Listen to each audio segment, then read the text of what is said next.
Hello viewers, welcome to our page and YouTube channel Learn English with Tamanna.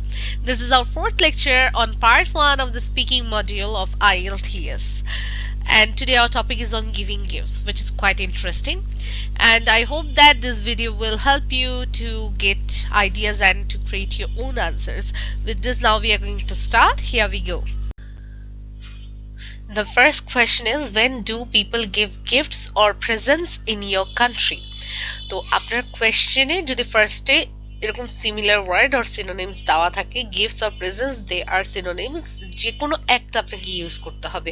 অনেকেই করে কি যে গিফটসও use করছে, প্রেজেন্টসও ইউজ করছে, এটা আসলে এক্সামিনারের পছন্দ নাও হতে পারে, হ্যাঁ, আর এটা মেস ক্রিয়েট হতে পারে। যেমন ফর এক্সাম্পল, একই বাংলা অর্থ বাট আপনি দুটো ভিন্ন ভিন্ন শব্দ বারবার ব্যবহার করছেন, তাহলে কেমন শোনাবে? জিনিসটা ভালো শোনাবে না। ইংলিশের ক্ষেত্রেও সেম জিনিসটাই হয়, আপনাকে গিফট দিয়ে পুরো আনসারটা মেক করতে হবে, হয়তো আপনাকে প্রেজেন্ট দিয়ে পুরো আনসারটা মেক করতে হবে। সো আমি এখানে গিফটটাই সিলেক্ট করলাম টু মেক মাই আনসার। আচ্ছা, তারপর হচ্ছে আমাকে বলেছে কোয়েশ্চেনে ওয়েন, হ্যাঁ, যে কখন মানুষরা আমার দেশে গিফট দিয়ে থাকে। তো আমাকে এমনভাবে কনভারসেশনটা স্টার্ট করতে হবে যাতে খুব সুন্দরভাবে, যে it's just like a natural conversation that I am trying to make with my examiner, সেভাবে আমাকে কি স্টার্ট করতে হবে। বলে না, first impression is the last impression. আর আরেকটা জিনিস আমি আপনাদেরকে বলবো, সেটা হচ্ছে সবসময় পজিটিভ আনসার দেওয়ার ট্রাই করবেন, পজিটিভ আনসার দিবেন। আর বিভিন্ন সেন্সিটিভ ইস্যুস থাকে, সেটা হতে পারে রিলিজিয়াস ভিউজ বা হতে পারে পলিটিক্যাল ভিউজ, এরকম কোনো জিনিস কখনোই আপনি আপনার আনসারে নিয়ে আসবেন না। এটা আসলে আমি অনেকবার বলতে চেয়েছিলাম বাট হয়তো স্কিপ হয়ে গিয়েছে। অনেকেই এই ভুলটা করে, আমি স্টুডেন্টদের মধ্যে দেখেছি যে রিলিজিয়াস ভিউজগুলো নিয়ে আসে বা পলিটিক্যাল ভিউজগুলো নিয়ে আসে। আপনি যে ধর্মেরই হন আর আপনার পলিটিক্যাল বিলিফ যেটি থাকুক না কেন, don't drag the sensitive topics in your exam, ঠিক আছে?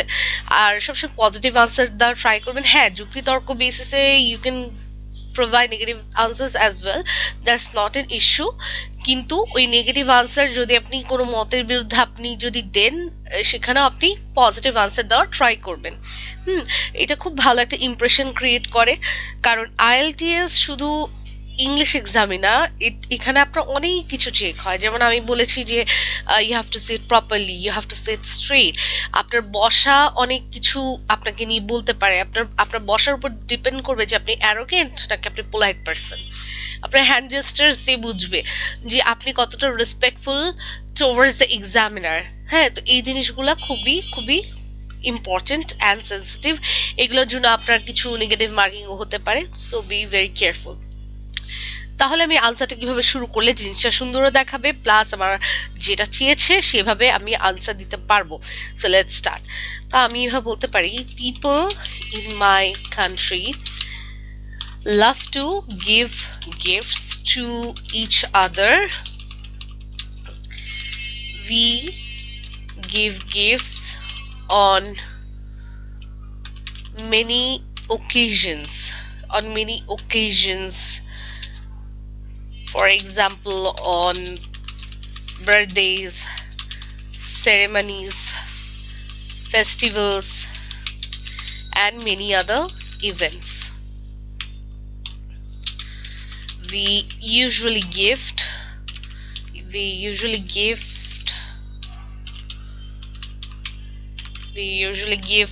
embroidered quilt, showpieces, তারপর হতে পারে হ্যান্ডমেড জুয়েলারিজ,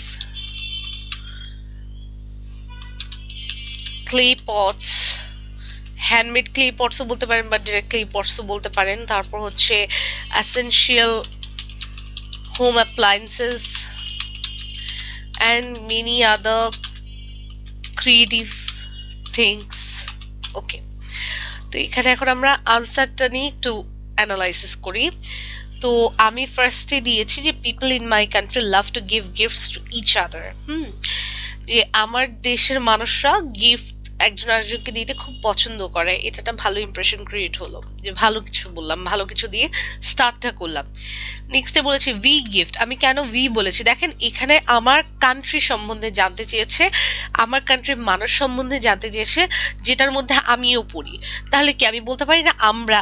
কারণ আপনি যদি দেখেন বারবার পিপল কথাটা আনেন না, মানে একটু কেমন বুকিশ ল্যাঙ্গুয়েজ হয়ে যায়, হ্যাঁ কেমন জানি বারবার ওয়ার্ড রিপিটেশনটা চলে আসবে, যেটা আপনার নেগেটিভ মার্কিং হতে পারে।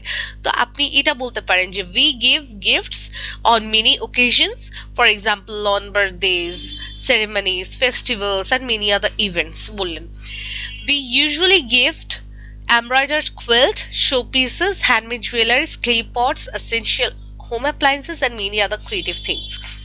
দেখেন এমব্রয়ডার্ড কুইল্ট বলতে আমি নকশি কাঁথাকে বুঝাচ্ছি, শোপিসও আমরা দিয়ে থাকি, বিভিন্ন ওই যে টেরাকোটা যেগুলো হাতে বানানো জুয়েলারিও কি অনেক সময় গিফট করা হয়, ক্লে পটস মাটির বিভিন্ন পাত্র কি আমরা বিভিন্ন ওকেশনে মানুষকে গিফট করে থাকি। এসেনশিয়াল হোম অ্যাপ্লায়েন্সেস হচ্ছে যে আমরা যেমন ডিনার সেট দিই, তারপর কখনো রাইস কুকার দিই, ব্লেন্ডার দিই, বিভিন্ন এগুলো কি আমাদের এসেনশিয়াল হোম অ্যাপ্লায়েন্সেসের মধ্যে পড়ে। And many other creative things. তো এখানে একটা জিনিস খেয়াল করবেন, আমি প্রিপোজিশনটা অন ব্যবহার করেছি। প্রিপোজিশনটা আপনি একটু সবসময় খেয়াল রাখবেন যে কোন প্রিপোজিশনটা ইউজ করছেন। এখানে আমি প্রিপোজিশন অনটা ব্যবহার করেছি এই জন্য, কারণ এই যে বার্থডে, সেরেমনিজ, ফেস্টিভ্যালস, হ্যাঁ এগুলো কি আপনার স্পেসিফাই করে বলা হচ্ছে যে কোন কোন ইভেন্টস বা কোন কোন ওকেশনসে আমরা গিফটসগুলো দিয়ে থাকি, এই জন্য আমি প্রিপোজিশন অনটা ব্যবহার করেছি। তারপর উই ব্যবহার করেছি, যেটা আমার পিপল যে ওয়ার্ডটা ওটা বারবার রিপিট হবে না। তো এই জিনিসগুলো আপনাকে মাথায় রাখতে হবে। দেখেন আমার আনসারটা হয়েছে 1 2 3 লাইন্স, বাট এই 3 লাইন্স হলেও মানে এটা মোটামুটি 5টা সেন্টেন্সের সমান, অ্যান্ড এটা বলতে আপনার মিনিমাম 1 মিনিট লাগবে, which is quite good for your part 1. তো as we are done with our first question, now we are moving to the second one. এখানে আমি ফার্স্টে যে কোয়েশ্চেনটা নিয়ে কাজ করেছিলাম ওটা কোয়েশ্চেনটা কপি পেস্ট করতে ভুলে গিয়েছিলাম, so I did that, and I have also copied and pasted the second question. Now we are going to solve it. Let's start. তো আপনি এখানে আমাদের যে কোয়েশ্চেন আমরা ফার্স্টে পড়ে নিই যে do you ever take a gift when you visit someone in their home? আপনি কি কখনো গিফট নিয়ে যান যখন আপনি কারো বাসায় ভিজিট করতে যান? Okay, so you can answer like this, yes I prefer to take a gift when I visit someone in their home, as it shows respect and strengthens the bond we share. I usually love to gift handmade crafts, flower bouquets,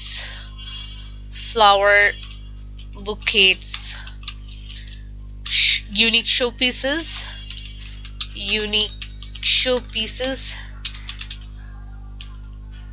and anything which is handmade or special or creative. দেখেন এই কোয়েশ্চেনটা যখন আপনাকে করে, এখান থেকে মূলত examiner আপনার যে মেন্টালিটি, পার্সোনালিটি এটাও বুঝতে চায়, হ্যাঁ যে আপনি নর্মালি কিরকম টাইপের গিফট মানুষকে দিয়ে থাকেন এবং গিফটটা কেন দিয়ে থাকেন এটাও কিন্তু সে জানতে চায়। তো আপনি এভাবে বলতে পারেন, ইয়েস আই প্রেফার, যে আমি প্রেফার করি to take a gift when. এখানে দেখেন আরেকটা জিনিস খেয়াল করবেন, আমি কিন্তু টেক গিফটস বলিনি, আমি টেক আ গিফট বলেছি, কারণ আমার কোয়েশ্চনে কি বলেছে, টেক আ গিফট।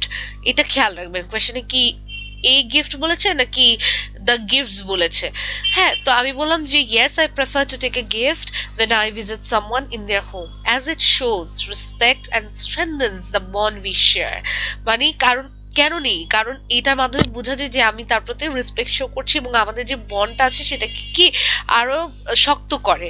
হ্যাঁ, I usually love to gift, আমি সাধারণত গিফট করতে পছন্দ করি হ্যান্ডমেড ক্রাফটস, যেগুলো হাতে তৈরি জিনিস, ফ্লাওয়ার বুকেটস, যে ফুলের যে তোড়া, unique show pieces, and anything which is handmade or special or creative. তারপর আপনি বলতে পারেন যে এমন, এবং সে যে কোনো কিছুই হতে পারে যেটা বেসিক্যালি হাতে তৈরি বা একটু স্পেশাল ফিল হয় বা ক্রিয়েটিভ। তো এই কোয়েশ্চেনের আনসার এভাবে দিলে examiner will understand that you have a great personality, কারণ গিফটটা আপনার গিফটের ধরন দেখে বুঝবে what personality you actually carry. তো এইসব কোয়েশ্চেনের আনসারগুলো ওইভাবে আপনাকে ডিপ্লোম্যাটিক্যালি খুবই ক্রিয়েটিভ ওয়েতে, খুবই পোলাইট ওয়েতে আনসার করতে হবে, পজিটিভলি আনসার করতে হবে। I hope this is clear to you. Now we are done with our first two questions. We will be covering and will be discussing on the remaining two questions on our next video. And if you find this video was helpful and important, please do let us know in the comment section. Don't forget to like, comment, share and subscribe because your feedback is valuable to us. Thank you so much for watching my video. Have a great day. Thank you.